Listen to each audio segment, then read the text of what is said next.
जी हाँ, नमस्कार दोस्तों। आज की इस वीडियो में बात करेंगे जून जुलाई महीने की जो वैकेंसीज है, जो सरकारी नौकरियों के फॉर्म निकले हुए हैं उनके बारे में।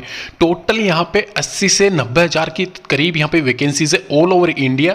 अगर मैं बात करूँ गवर्नमेंट वाली जॉब और सेमी गवर्नमेंट वाली जॉब, बैंक, रेलवे, एसएससी, इसके अलावा जो स्टेट वाली गवर्नमेंट जॉब्स है उनके बारे में अगर मैं बात करूँ, या फिर जो पोस्ट ऑफिस डिपार्टमेंट की वैकेंसी या एफसीआई वाली वैकेंसी, इसके अलावा अदर जो भी पंचायत आंगनबाड़ी वाली वैकेंसी है, वो सभी वैकेंसीज के बारे में बात करेंगे।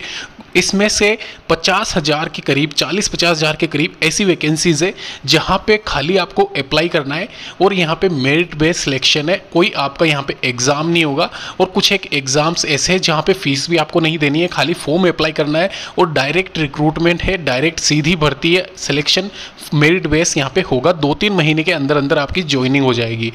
उन्हीं वैकेंसीज के बारे में सबसे पहले मैं बात करूँगा। ऑनलाइन आवेदन, मतलब मोस्टली वैकेंसीज ऐसे हैं जिसके ऑनलाइन आवेदन शुरू हो चुके हैं। 10-12 के वैकेंसीज के फॉर्म यहाँ पे बात करेंगे। ग्रेजुएशन लेवल वाली वैकेंसीज के बारे में भी बात करेंगे। वैसे सही बताऊँ तो ग्रेजुएशन लेवल वाली, अगर आपने ग्रेजुएशन कर रखा है तो इस सभी पोस्ट के लिए आप आवेदन कर सकते हो। वहीं 40-50 हज़ार वैकेंसीज ऐसी है सीधी वैकेंसीज, मतलब कि एक तरीके से डायरेक्ट रिक्रूटमेंट वाली सीधी भर्ती वाली वैकेंसीज जहाँ पे 10वीं क्लास मांगी गई है। तो चलिए दोस्तों, अभी फालतू में यहाँ पे टाइम वेस्ट नहीं करेंगे। आपका सबसे पहले मैं बात करता हूँ यहाँ पे वैकेंसीज में महिला सुपरवाइजर वाली वैकेंसी के बारे में। आशा सहयोगिनी कार्यकर्ता वाली वैकेंसी ये है, एक तरीके से महिला एवं बाल विकास विभाग भर्ती 2023 है, इसके अंतर्गत आती है। 11,531 पदों पर ये वैकेंसी है और इस वैकेंसी में 3 तरह के पद यहाँ पे दिए गए हैं। महिला सुपरवाइजर, आशा सहयोगिनी और कार्यकर्ता, ये 3 तरह के पद यहाँ पे इसमें सम्मिलित है। और ये ध्यान रखना, ये वैकेंसी जो है इसमें मोस्टली जो पद है वो महिला सुपरवाइजर के हैं। और महिला सुपरवाइजर वाले भी जो वैकेंसी है इसमें खाली और खाली महिला के लिए ही आवेदन है और इसमें आशा सहयोगिनी और कार्यकर्ता के फॉर्म भी अवेलेबल है, जो कि आपकी ग्रेजुएशन पे डिपेंड करता है। इसके अलावा वेतनमान की नीचे मैं बात करूँ, 35,500 फिक्स वेतन आपको मिलेगा पर मंथ। यहाँ पे स्टार्टिंग सैलरी है महिला सुपरवाइजर के लिए। वहीं आशा सहयोगिनी के लिए 12,600 है और कार्यकर्ता के लिए 14,500 है। ध्यान रखना, ये वैकेंसी ऑल ओवर इंडिया है। महिला और पुरुष अभ्यर्थी दोनों ही यहाँ पे इसमें आवेदन कर सकते हैं, लेकिन मोस्टली जो वैकेंसी है वो महिला के लिए है। तो महिलाओं के लिए ये एक तरीके से मतलब वैकेंसी निकली हुई है, ये मान के चलिए आप। इसके अलावा नीचे मैं आपको डिटेल्स बता देता हूँ, इसकी पूरी डिटेल्स नीचे लिंक दे रखा है, वहाँ पर भी जाके आप चेक कर सकते हो। इसके कैसे आपको अप्लाई करना है इस वैकेंसी के लिए, कैसे आप ऑनलाइन आवेदन कर सकते हो, वो सारा सब कुछ डिटेल में आपको बता दूंगा। फॉर्म कहाँ से डाउनलोड करना है, अगर आप ऑफलाइन आवेदन करना चाहते हो ब्लॉक स्तर, पंचायत स्तर पर, अगर आपके कार्यकर्ता या आशा सहयोगिनी वाले पद वैकेंट है तो उसके बारे में भी डिटेल में बता दूंगा। पहले अगर मैं बात करूँ यहाँ पे, ये जो वैकेंसी है इसका एग्जाम खाली और खाली सुपरवाइजर पद के लिए होगा, जिसका सिलेबस यहाँ पे नीचे दे रखा है। और जो मतलब 2 तरह की वैकेंसीज थी, आशा सहयोगिनी और कार्यकर्ता वाली पोस्ट, उसमें कोई एग्जाम कंडक्ट नहीं होगा, ये ध्यान रखना। मेरिट बेस्ड सिलेक्शन है, खाली फॉर्म अप्लाई करना है और आपका रिजल्ट आ जाएगा, आपका नाम आ जाएगा तो आपका ज्वाइनिंग भी हो जाएगा। तो यहाँ पे खाली 2 पदों के लिए ये है सीधी भर्ती और 1 पद के लिए आपका एक तरीके से ऑनलाइन एग्जामिनेशन होगा, जिसका सिलेबस मैंने नीचे बता दिया है। और नहीं देखा है आपने, ये देख लीजिए, पूरा कंप्लीट सिलेबस बता रखा है। और चयन प्रक्रिया कैसे क्या होगी वो सारा सब कुछ भी डिटेल लिखा हुआ है। 1/1/2023 तक आपका 40 साल से ज़्यादा नहीं होना चाहिए एज, 5 साल 3 साल की छूट है SC ST OBC वालों को।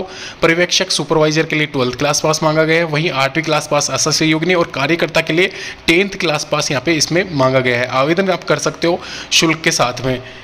अभी बात करते हैं यहाँ पे फूड कॉरपोरेशन ऑफ इंडिया की तरफ से निकली हुई वैकेंसी के बारे में।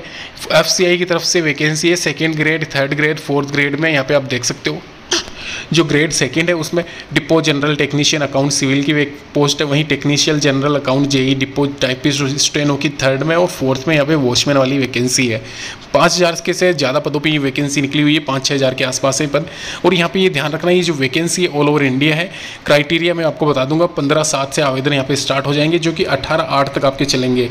अगर आपने अभी तक फॉर्म अप्लाई नहीं किया है तो अभी डेट्स जब भी आती है ऑनलाइन, जब भी लिंक एक्टिवेट होता है हमारे इस चैनल पे आप बने रहिए, सब्सक्राइब करके रखिए। आपको सबसे पहले इस चैनल के माध्यम से ऑनलाइन एप्लीकेशन फॉर्म फिल करके आपको बता दिया जाएगा।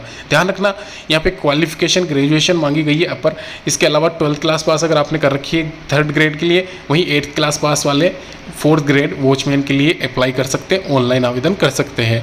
तो ये यहाँ पे ग्रेजुएशन अगर आप हो तो आप सभी पोस्ट के लिए एलिजिबल हो, एक तरीके से ये मान के चलिए। और सिलेक्शन प्रोसेस कैसे होगा, कैसे आवेदन करना है, वो सारी डिटेल्स आपको ऑफिशियल नोटिफिकेशन के माध्यम से मिल जाएगी, जिसका डाउनलोड डाउनलोड करने का लिंक नीचे दे रखा है, वहाँ पे जाके चेक कर लीजिए।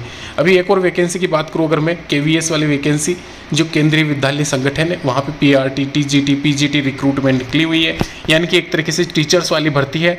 और नॉन टीचिंग स्टाफ वाली वैकेंसी भी इसमें शामिल है, यानी कि जो नॉन टीचिंग स्टाफ होता है। इसके अलावा लाइब्रेरियन वाला यहाँ पे पोस्ट हो गया, ये पद भी यहाँ पे इसमें निकले हुए हैं। तो ये आप देख लीजिए, नीचे 11,000 से ज़्यादा पदों पे वैकेंसी है, जिसमें 4,000 केवल नॉन टीचिंग स्टाफ वाले पद है। तो ये आप ध्यान रखिए, नॉन टीचिंग स्टाफ मतलब कि एक तरीके से आपने किसी भी फील्ड से ग्रेजुएशन कर रखी है तो आप अप्लाई कर सकते हो। यहाँ पे पर्टिकुलर कोई भी मतलब एक तरीके से वो नहीं है कि टीचिंग स्टाफ के लिए आपको मतलब BEd करा हुआ या CTET या जो भी है वो यहाँ पे इसमें नेसेसरी नहीं है। ऊपर वाले पदों में हो सकता है, लेकिन यहाँ पे नॉन टीचिंग स्टाफ में वो नेसेसरी नहीं है, ग्रेजुएशन खाली कर रखा है तो भी आप यहाँ पे आवेदन कर पाओगे। टोटल मिला के पद 11,390 है। इसके अलावा यहाँ पे नीचे एज लिमिट क्राइटेरिया क्या रहेगा, किस वैकेंसी के लिए मिनिमम, जैसे कि principal, vice principal, post graduate teacher यानी कि PGT, TGT, librarian, primary teacher, इनकी मैक्सिमम मिनिमम एज दे रखी है 25/6 से यहाँ पे आवेदन, जो कि 8/3/2023 तक यहाँ पे चलेंगे। तो ये इसका एक्सपेक्टेड शेड्यूल है। अगर आप यहाँ पे वैकेंसी के लिए डिटेल्स जानना चाहते हो, नीचे लिंक दे रखा है, वहाँ पे भी जाके आप चेक कर सकते हो। इसके अलावा जो भी क्राइटेरिया है वो नीचे यहाँ पे पूरा डिटेल दे रखा है, तो यहाँ पे आप देख लीजिए। अभी एक और वैकेंसी यहाँ पे निकली हुई है, केंद्रीय चयन परिषद यानी कि सिपाही भर्ती कांस्टेबल वाली रिक्रूटमेंट यहाँ पे निकली हुई है। और ये वैकेंसी की डेट्स मैं आपको बता देता हूँ। ऑनलाइन आवेदन पत्र प्राप्ति की अंतिम तिथि यहाँ पे लिखी हुई है 20/7/2023, यानी कि 20/7 तक आप अप्लाई कर सकते हो। रिक्तियों की संख्या 21,339 बताई गई है और वेतनमान यहाँ पे 21,700 से स्टार्टिंग है। तो ये ध्यान रखना, बम्पर वैकेंसी है ये भी, 21,000 से ज़्यादा पदों पर निकली हुई है वैकेंसी। और कांस्टेबल वाली वैकेंसी ऑल ओवर इंडिया है, लिखित परीक्षा में 30%, ये सारा सब कुछ डिटेल नोटिफिकेशन जो है वो उसका लिंक मैं नीचे दे दूंगा, वहाँ पे भी जाके आप चेक कर सकते हो। वैसे नॉर्मली यहाँ पे मैं बता रहा हूँ 18 से 25 साल अगर आपकी एज है, और वो भी 1/8/2022 तक, और मैट्रिक अगर आपने कर रखा है, 10th क्लास पास अगर आप हो, तो आप यहाँ पे आवेदन कर सकते हो। नॉर्मल सा ये यहाँ पे लिखा हुआ है। इसके अलावा scheduled caste, SC ST, general, इनकी अलग अलग एज लिमिट दे रखी है, जैसे कि 2 साल की छूट यहाँ पे OBC वालों को, वहीं 3 साल की छूट SC ST वालों को एज में दे रखी है। और ऊंचाई यहाँ पे देख सकते हो 165 सेंटीमीटर यहाँ पे अनारक्षित, सामान्य एवं पिछड़ा वर्ग के पुरुषों के लिए है, वहीं 160 सेंटीमीटर यहाँ पे अत्यंत पिछड़ा वर्ग के लिए है। वहीं यहाँ पे जो सीना है वो 21 सेंटीमीटर और 86 सेंटीमीटर फुला के यहाँ पे बता रखा है। जनरल की अगर मैं बात करूँ तो वहीं 1-2 सेंटीमीटर की छूट हो सकता है। SC ST में भी यहाँ पे बता रखी है। तो इसके अलावा पूरे डिटेल्स यहाँ पे 10th क्लास में आप या फिर इसके समकक्ष आपने अगर उत्तीर्ण कर रखी है तो आप आवेदन कर सकते हो। इसका पेपर भी 10th लेवल के हिसाब से ही आएगा, ये ध्यान रखना। आप 100% होंगे और 1 अंक यहाँ पे दिए जाएंगे आपको। OMR शीट वो सारा सब कुछ डिटेल यहाँ पे आप नोटिफिकेशन में भी जाके पढ़ सकते हो, जो कि यहाँ पे बताई गई है। डेट्स ध्यान रखना, जो मैंने डेट्स आपको बताई है उसी डेट के हिसाब से आपको आवेदन करना है। सभी वैकेंसीज की लिस्ट यहाँ पे नीचे दे रखी है, वहाँ पे भी जाके आप चेक कर सकते हो, ऑनलाइन आवेदन कर सकते हो। फिर भी कोई डिटेल्स आपसे हमसे मिस रह गई है तो आप नीचे कमेंट बॉक्स में पूछ सकते हो। धन्यवाद।